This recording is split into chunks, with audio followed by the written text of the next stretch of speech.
ગોંડલ તાલુકાનું મોટા મીકા ગામ ઉપેન્દ્ર રાદડિયા થોડાક દી પહેલાં વિડીયો મૂક્યો હતો. તે હાર્વેસ્ટર ચાલુ છે. અત્યારે જોઈ રહ્યા છો આવડો ઢગલો થયો છે. આપણે અંદાજિત 16-17 વીઘાનું કટિંગ કર્યું છે. 3 વીઘા રાખી દીધું છે.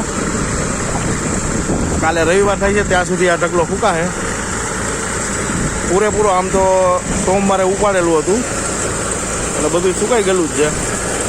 એકદમ સૂકો માલ જ લઈ જવાનો છે વેચવા,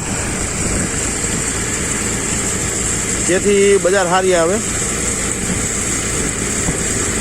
અને સોમવારે આપણે વેચવા જવાનું હોય અને કટિંગ હાલે એ આપણે જોઈ શકો. ત્યાં અવાજ નહીં સાંભળે એટલે જાઉં છું નજીક.